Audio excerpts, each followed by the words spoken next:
Kota Denpasar, jumpa lagi dalam acara Art and Creative Talk, masih serangkaian acara Denpasar Festival 2020 yang diadakan secara virtual dan bisa diakses melalui denfest.creativi.id. Nah, di Art and Creative Talk kali ini, saya sudah kehadiran narasumber yang luar biasa sekali, tentunya di dunia art and fashion.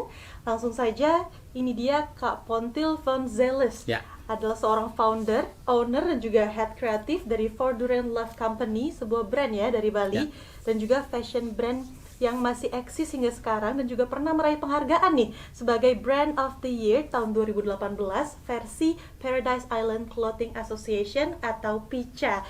Selamat datang di Dharma Negara Alaya. Terima kasih sudah mengundang saya. Oke, gimana nih kabarnya Kak Pontil? Baik, sehat ya. Harus semangat ya. Semangat sih, cuma agak saya salah kostum ya, kedinginan mungkin sedikit. Oke. Kedinginan. Agak kedinginan sebenarnya, tapi nggak apa-apa ya, kita hangatkan suasana ini. Iya, Siap. harus berbicara. Jadi harus bocorin semua tips and trick jadi sekreatif Kak Pontil nih di sini. Nah, sebelumnya kita sekarang sedang berada di ruangan audiovisual. Jadi Denpasar punya Creative Hub. Ini namanya Dharma Negara Alaya, dan kita berada di ruangan audiovisual. Jadi mungkin kalau misalnya ada karya untuk screening, kita bisa lakukan di sini nih Kak.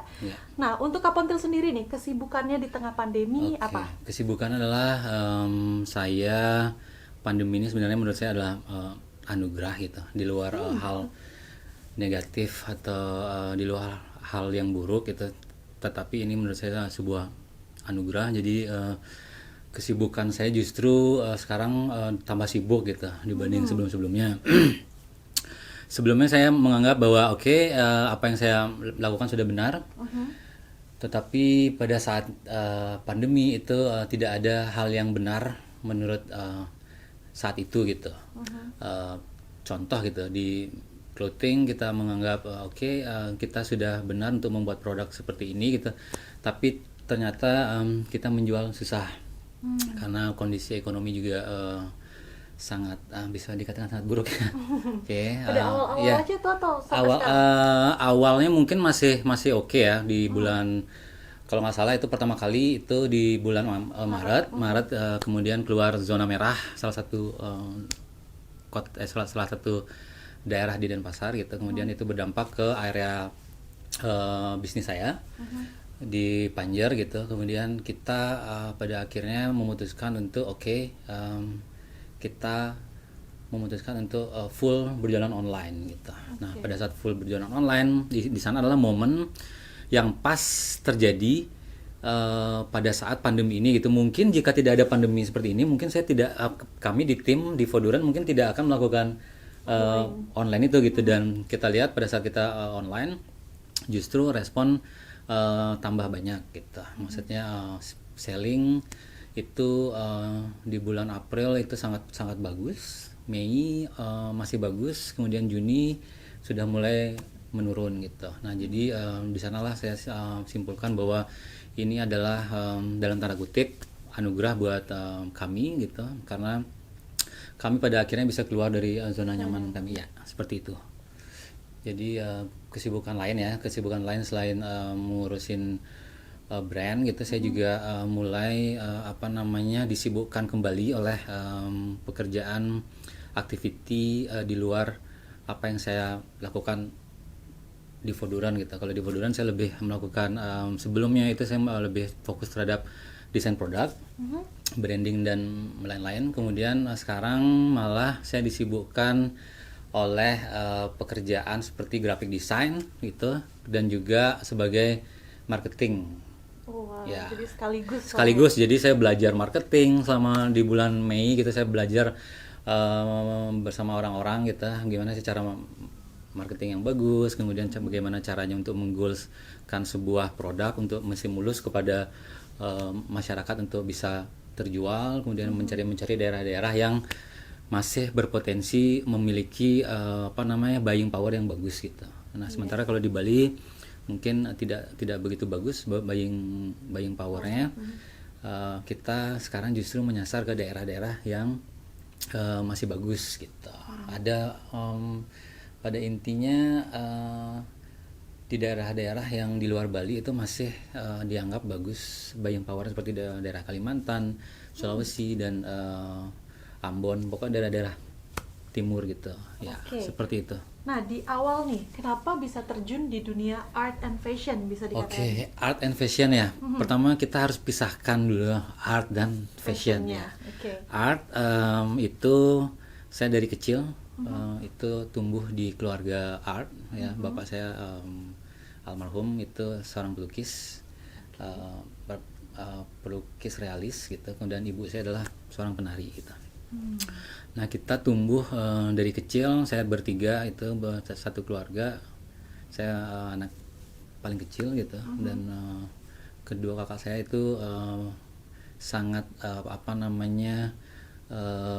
melihat seni itu sehari-hari gitu, melihat bapak saya melukis, kemudian melihat ibu saya pada saat itu sih sudah tidak begitu aktif sih gitu, cuma saya melihat foto-foto. Terus akhirnya saya juga waktu kecil juga selain suka gambar gitu, saya juga suka nari dulu gitu ya. Mungkin kalau saya nari mungkin body saya akan bagus mungkin cuma saya meninggalkan itu pada saat SMP gitu. Nah, art emang basically itu emang dari kecil ya. Dari kecil itu sudah di lingkungan keluarga itu art gitu. Fashion, nah ini fashion kembali lagi, sebenarnya fashion itu timbul karena saya ingin terlihat berbeda gitu. Itu dari SD bahkan gitu. SD saya sudah mulai mendesain baju. Wah, dari SD? Dari SD.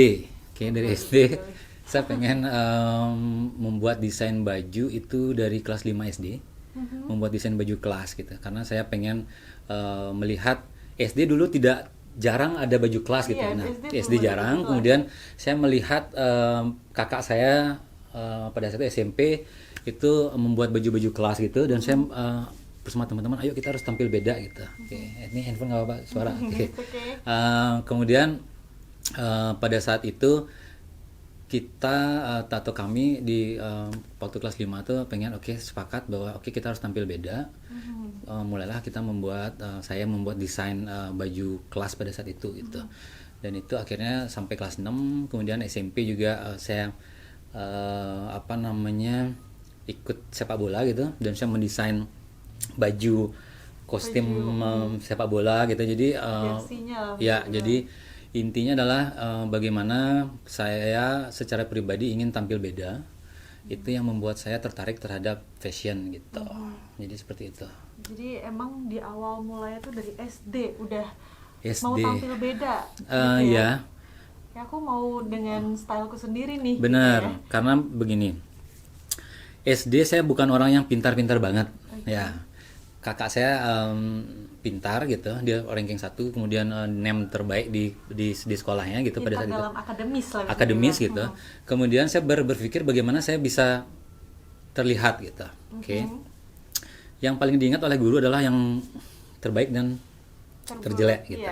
Atau yang terkeren dan ternorak gitu. Nah, kita harus bisa memilih kita untuk menjadi yang terkeren atau yang ternorak gitu. Nah, sementara keren dan norak itu subjektif.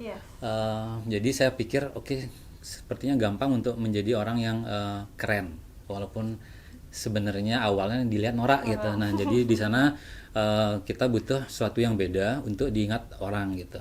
Jadi memorable lah. Iya benar. Jadi diingat-ingat orang bagaimana caranya ya yang jelas kita harus tampil beda itu ya sih, daripada kita di tengah-tengah mungkin tidak akan terlihat.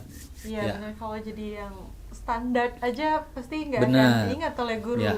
Lebih baik jadi yang norak tapi kreatif gitu kan, dengan style kita sendiri, daripada jadi yang nggak naik kelas, maksudnya tidak ada prestasi gitu. Cuma itu bukan harus diikuti ya. Maksudnya itu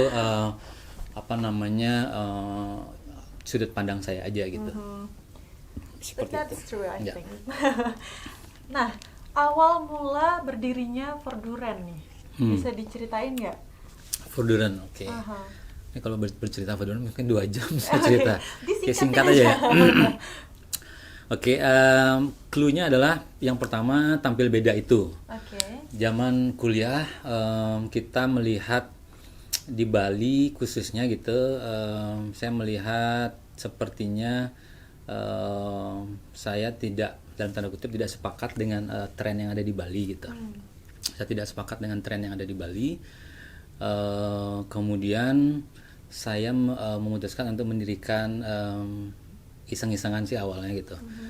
Foodora Love, nama brandnya itu tahun 2008 gitu. Sementara sebenarnya ini ada hubungannya dengan pasar kodok sebenarnya. Ya. Gimana tuh? Nah, waktu zaman kuliah itu saya kuliah tahun 2000, kemudian saya suka berbelanja baju atau outfit yang beda gitu. Caranya adalah dengan berbelanja di pasar kodok. Nah, di pasar kodok itu saya ingat tahun 2006 itu mereka sudah bisa melihat bahwa oke, ini produk yang harusnya bisa dijual mahal gitu. Padahal dulu nggak, 25.000 dapat 3 itu saya bisa dapat baju yang branded gitu. Nah, pada saat 2006 itu saya ingat saya ke sana, kemudian mereka udah menjual itu harganya 50.000 satu. Kemudian bahkan ada sampai 200.000. Nah, jadi di sana saya berpikir selain brand yang ada di Bali tidak bisa memfasilitasi apa yang saya pakai. Kemudian pasar kodok juga ternyata tidak gitu. Nah, dengan harga udahlah, oke kita buat, saya pada saat itu berpikir oke kita buat brand.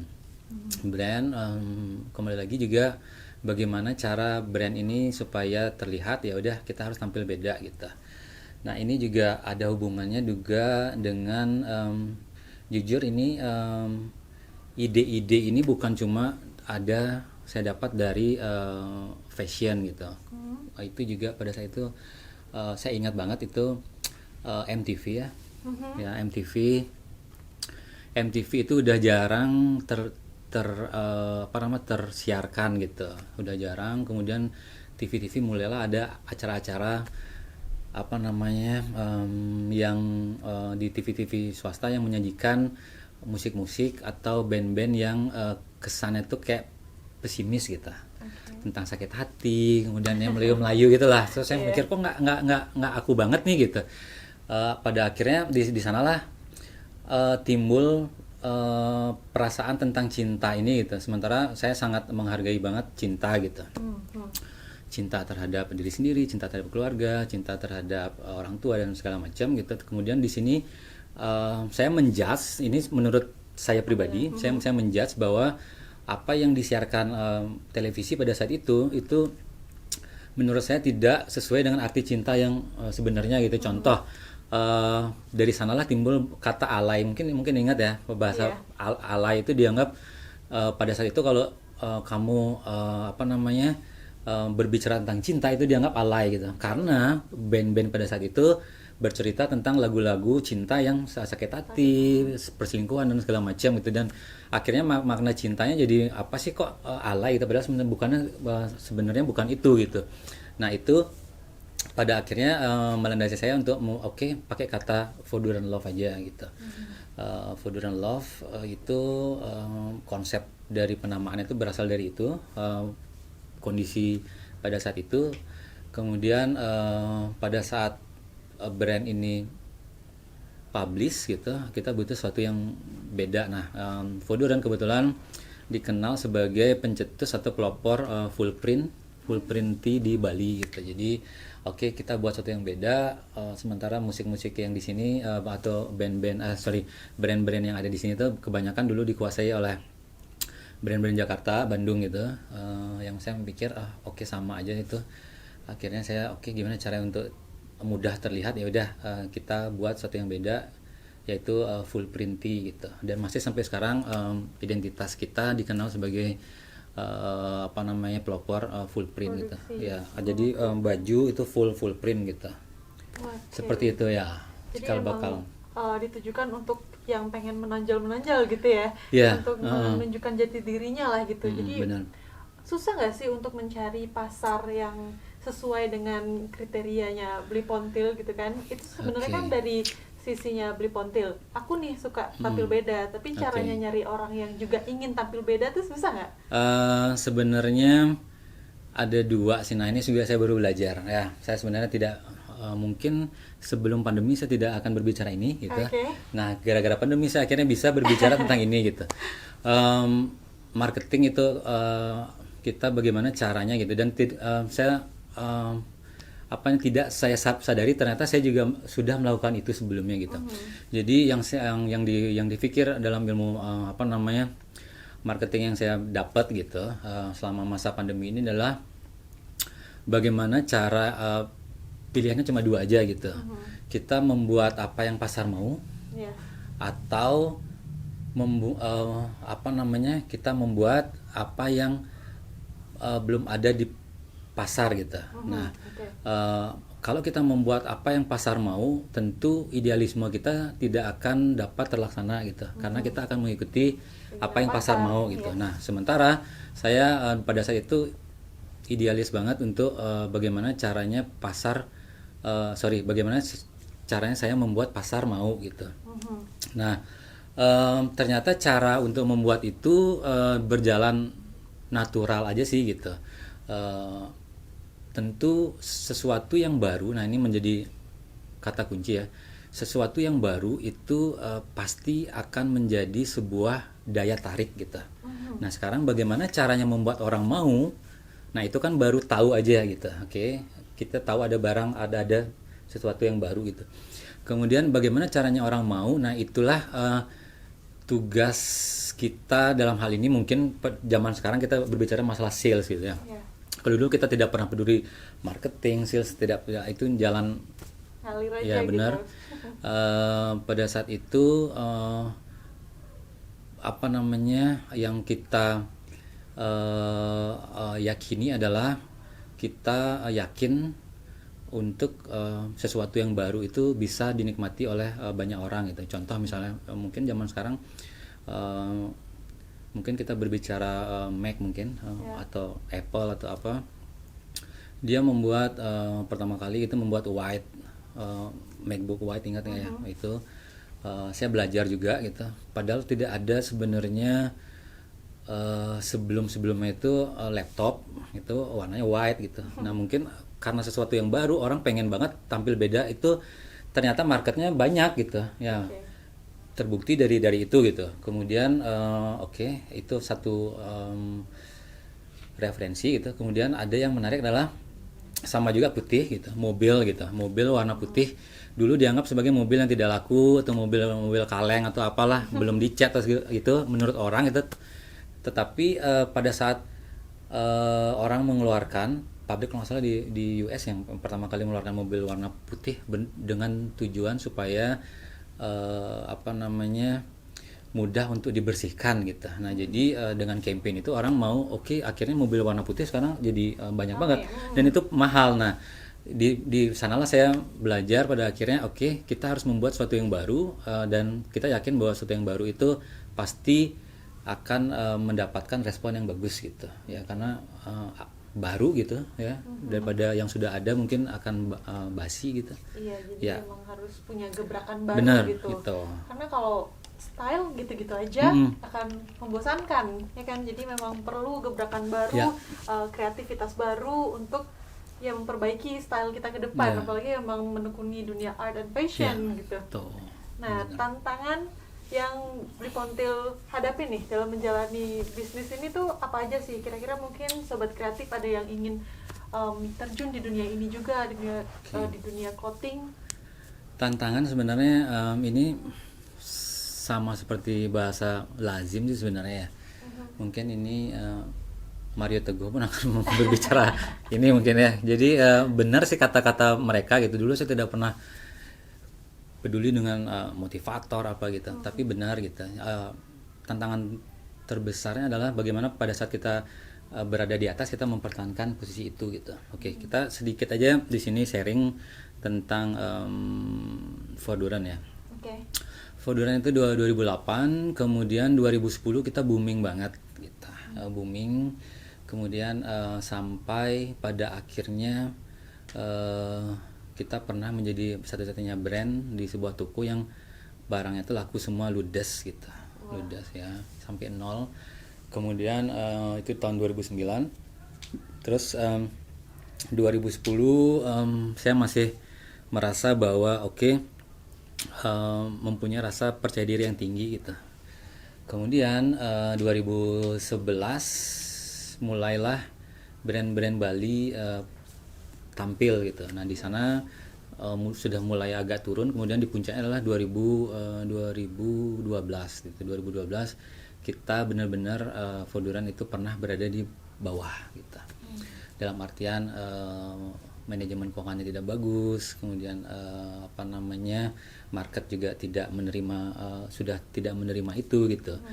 Kita meninggalkan apa yang kita lakukan sebelumnya, yaitu untuk tampil beda dan memberikan sesuatu yang baru. Kita stop terhadap itu gitu. Padahal kita walaupun kita tampil pada saat awalnya itu kita bisa tampil beda gitu dan menjadi sesuatu yang baru. Nah, itu tuh harus kita pertahankan selalu gitu. Nah, dalam hal ini kita berbicara masalah inovasi. Inovasi tidak bisa kita stop gitu. Nah, ini saran juga kepada teman-teman. Jadi jangan pernah untuk berhenti untuk berpikir sebuah inovasi gitu. Jadi inovasi itu harus kita lakukan gitu, walaupun kita berada di atas gitu. Itu sangat harus kita lakukan.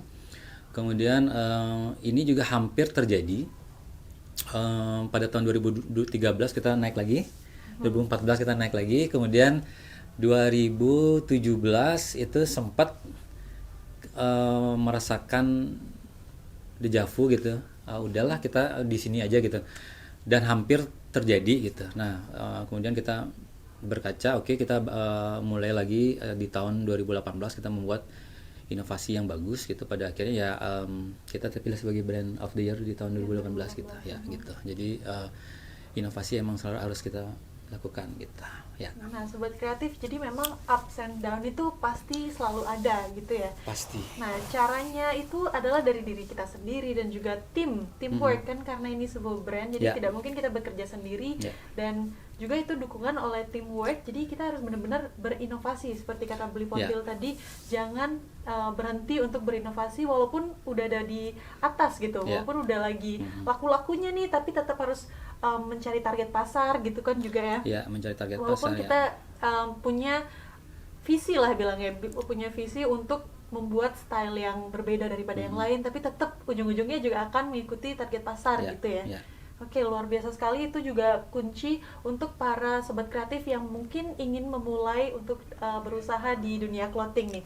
Nah, untuk pengalaman yang menarik di dunia art and fashion ataupun clothing, ada nggak sih pengalaman yang paling berkesan nih buat Beli Pontil? Paling berkesan gitu, oke. Mungkin bisa diinget-inget lagi ya paling berkesan ya. Sebenarnya yang paling berkesan itu ketika produk yang kita ciptakan gitu. Produk yang kita ciptakan itu ada yang membuat versi palsunya gitu. Oke. Ya. Nah itu adalah momen yang paling berkesan gitu. Jadi saya walaupun ada produk palsu gitu, saya bangga gitu. Nah ada satu ketika gitu saya market research ke Jakarta gitu, dan juga sekalian untuk melihat fabric material gitu ya. Kemudian saya melakukan survei gitu ke Tanah Abang, kemudian Cipadu dan lain-lainnya. Kemudian saya melihat di sana ada artwork saya gitu. Artwork saya yang saya buat tahun 2013 itu berkolaborasi dengan Rip Curl. Jadi saya buat artwork khusus itu. Kemudian saya lihat di toko kain, saya ngeliat, wih, kok ada dijual ya gitu. Jadi dia menjual barang-barang. Jadi dia menjual hasil karya saya gitu di toko kain gitu. Jadi saya melihat kualitas yang lebih rendah. Enggak, kualitas sama gitu ya. Oke, kualitas sama. Dia melihat gitu. Mungkin itu kelebihan dari pabrik atau gimana, saya kurang paham gitu. Kemudian juga hal yang serupa juga banyak pada saat saya mengeluarkan sebuah karakter Flori di tahun 2013 itu banyak orang yang kalau meniru sih bukan sih ya. Jadi itu mereka anggap sebagai inspirasi gitu. Jadi dia membuat gambar yang sama gitu. Kemudian sama atau mirip? Kalau dibilang mirip sih sama sih tidak mungkin sama ya. Ya. Oke, tidak mungkin sama, mungkin mirip gitu.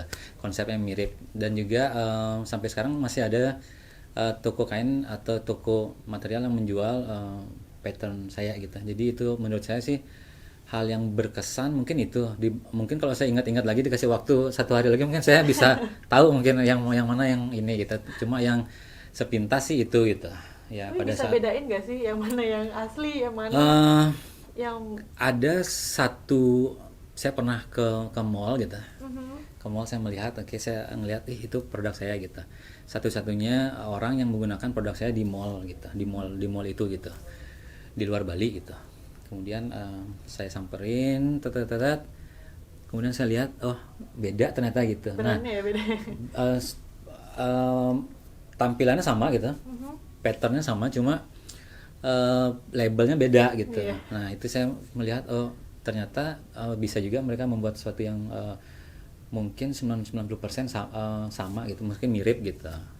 Jadi ada yang mirip, terus ada yang cuma mereka merubah warnanya aja gitu. Nah teknologi juga sekarang gampang kan, maksudnya kita bisa membeli baju atau produk apapun itu, kemudian kita scan, mungkin kan bisa mungkin karena itu juga gitu, seperti itu. Nah tanggapan kakak nih terkait dengan hal tersebut gimana?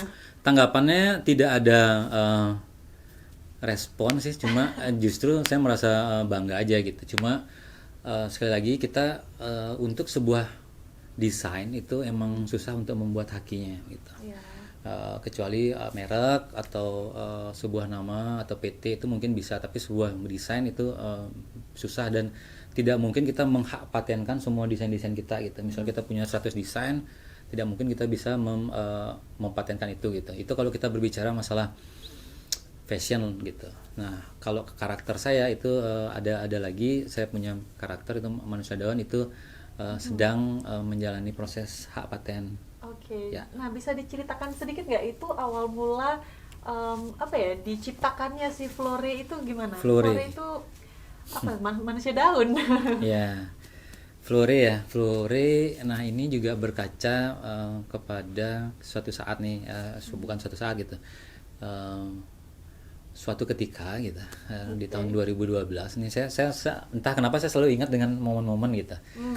Suatu ketika itu di tahun 2012 saya menghadiri acara gambar bersama seniman-seniman gitu. Kemudian saya gambar, seniman-seniman yang lain itu pada gambar gitu, dan saya bingung gitu karena saya tidak punya identitas, jadi saya menggambar apa yang saya gambar sehari-hari gitu. Nah, yang sehari-hari saya gambar adalah tokoh dari si Vorduren gitu. Jadi di sana saya berpikir gitu, saya harus keluar dari Vorduren ini gitu. Saya harus membuat sebuah karakter. Nah, di sana saya berpikir akhirnya dan pada saat kita gambar, pada saat itu saya berpikir bahwa saya tidak sehebat orang-orang yang ada pada saat itu gambar gitu. Nah, bagaimana caranya supaya saya terlihat hebat gitu, dan bagaimana caranya supaya saya terlihat berbeda, ya. Seperti contoh Picasso mungkin gitu. Kita tidak pernah mengerti apa yang digambar gitu, ya. Seniman abstrak gitu. Jadi saya mencoba untuk kita membuat sesuatu yang aneh aja, pasti akan dibilang bagus gitu. Orang ngelihat, bagus nih gitu. Bagus karena yang pertama adalah beda dan belum ada gitu. Nah, jadi saya belajar dari apa yang saya lakukan pada saat mendirikan brand itu. Yang pertama adalah saya harus membuat sebuah karakter. Nah, karakter ini saya survei juga ke orang-orang gitu. Saya tanya apa yang identik dengan gambar saya gitu. Jadi hampir semua bilang di setiap gambar saya itu ada gambar daunnya gitu. Oke, dan saya emang kalau gambar daun sih merem gampang sih gitu, gambar daun gitu. Kemudian saya membuat gambar daun, kemudian tapi saya tidak bisa membuat mulut dan mata, saya tidak bisa menggambar gitu. Jadi caranya adalah kita gambar manusia daun tanpa menggunakan mulut dan mata gitu. Jadi saya tinggal pakai kacamata aja udah jadi gitu. Akhirnya atas dasar apa namanya kelemahan saya di dalam art, ya tidak bisa membuat gambar yang bagus, yang apa namanya bentuk muka yang bagus gitu. Kita bisa kok membuat sesuatu yang beda, tapi apa namanya bisa diterima oleh pasar gitu. Yeah. Nah akhirnya saya menciptakanlah Manusia Daun gitu. Nah sekali lagi setiap menciptakan sebuah karya itu atau nama itu saya selalu memulai dengan huruf V gitu. Oh iya benar sekali, Voduran. Ya, Voduran, Fonceles, kemudian Flore. Nah, Flore itu V itu adalah ada dua makna menurut saya gitu. Yang pertama adalah damai, peace seperti itu. Kemudian yang kedua adalah victory. Jadi menurut saya itu dua kata kunci kuat yang mengamini bahwa saya harus menggunakan huruf V itu gitu. Kemudian bingung mencari apa gitu. Kemudian akhirnya saya menemukan kata flora gitu. Oh iya, benar. Flora. Daun-daun Ya, gitu. benar. Dan saya setiap mencari nama itu selalu membuka kamus gitu, mencari satu-satu gitu. Kemudian saya menemukan flora. Jadi oke, tinggal ganti aja flora, flore gitu. Jadi flore itu berasal dari flora sebenarnya. Terus daun juga dalam setiap pembuatan karya itu selalu ada pesan moral yang ingin saya sampaikan gitu. Nah, dalam hal ini berkaca terhadap apa yang kegiatan menggambar pada saat itu, orang banyak banget menggambar. Yang pertama itu menggambar orang sudah pasti gitu. Kemudian binatang gitu. Oke, singa apa orang menggambar gitu. Kemudian saya melihat daun atau pohon itu cuma sebagai figuran aja. Kalau bahasa sinetronnya dia cuma cameo aja ya benar gitu. Jadi padahal mereka mempunyai pohon, tanaman itu mempunyai peran yang sangat penting dalam hidup ini gitu. Nah kalau kita berbicara lebih serius lagi, faktanya emang seperti itu gitu. Tanpa adanya pohon, tanpa ada tanaman kita tidak ada oksigen ya kan. Jadi kita tidak bisa hidup. Nah jadi saya merasa tidak adil jika mereka ya pohon dan tanaman itu cuma sebagai figuran aja. Nah makanya saya sekali-sekali ini harus tampil nih orang nih. Makanya saya membuat karakter Manusia Daun itu tanpa alasan. Saya pada saat orang bertanya gitu, kok nggak ada mulutnya gitu. Oke. Emang sebenarnya saya tidak bisa menggambar mulut gitu. Tapi saya bisa bilang bahwa oke, pohon emang tidak bisa berbicara gitu. Oke, kenapa tidak ada mata? Ya emang pohon tidak bisa melihat gitu. Jadi ada cara khusus bagaimana caranya kita untuk mengalihkan suatu kelemahan kita gitu. Nah, kemudian orang berpikir oh ya juga ya gitu. Padahal sebenarnya itu emang tidak bisa menggambar gitu. Nah, melihat itu pada akhirnya mulailah orang menganggap itu ini suatu yang baru, kemudian ini suatu yang unik. Nah, di sanalah mulai saya mendapatkan job gitu. Dan saya tidak ini sekali lagi saya bukan pure mural artist gitu. Jadi saya lebih kepada apa namanya mix media. Kadang kenapa orang menganggap saya mural artist karena lebih banyak karya-karya saya digambar di tembok gitu. Padahal sebenarnya enggak juga gitu. Ada dikolaborasi di sebuah sendal juga gitu, kolaborasi sepatu dan benar ya, seperti itu. Wah, luar biasa sekali. Jadi emang perjalanan karirnya itu udah jauh banget lah intinya. Nah, terakhir nih, ada nggak pesan-pesan untuk seniman di luar sana yang mungkin sedang menggeluti atau terjun di dunia ini nih? Oke, pesan-pesan yang mungkin saya tidak pernah memberikan pesan kepada seniman tapi singkat saja nggak apa-apa. Oke ya, mohon teman-teman seniman jangan tersinggung. Maksudnya kita pasti kita mempunyai idealisme sendiri gitu. Jadi di masa sekarang ini jangan kita terlalu apa namanya down gitu. Jangan terlalu kita menganggap bahwa oke, ini masa yang buruk banget gitu. Justru kita kalau berbicara seniman di sini berbicara orang-orang yang kreatif gitu. Jadi di masa pandemi ini orang-orang kreatiflah yang paling dicari oleh orang lain gitu. Contoh misalnya teman-teman orang-orang yang sudah mempunyai unit bisnis yang tidak jalan gitu, mereka tidak akan meninggalkan unit bisnisnya gitu. mereka akan membuat unit bisnis baru gitu, di mana pada saat mereka membuat unit bisnis baru, mereka pasti akan membutuhkan dukungan dari seorang yang kreatif gitu. Let's see misalnya seorang seniman atau seorang graphic design gitu. Nah, jadi tetaplah untuk kreatif, dan juga seperti statement saya awal itu, tetaplah melakukan inovasi itu. Jadi seperti itu. Oke, pertanyaan terakhir nih. Oke, terakhir kedua lagi. Kak Pontil tentang Denpasar Festival tahun 2020 ini diadakan sedikit berbeda, diadakan secara virtual. Gimana nih pendapat dari seorang Pontil? Ini yang sebagai pelaku usaha yang ikut serta dalam ini gitu. Kebetulan saya juga mengkurasi peserta atau peserta dan juga partisipan di Denfest untuk clothing line dan apparel gitu. Saya kebetulan juga ikut dalam mengkurasi ini gitu. Jadi kembali lagi, Denfest online atau Denfest virtual ini adalah benar-benar apa yang kita tunggu-tunggu dari masa pandemi ini gitu. Online ini tentu akan sangat bisa diakses oleh banyak orang gitu. Nah, sebelumnya kita cuma di circle, anggap aja dalam sebuah kota gitu, sebuah pulau. Jika offline, orang yang berbelanja mungkin di sini-sini saja gitu.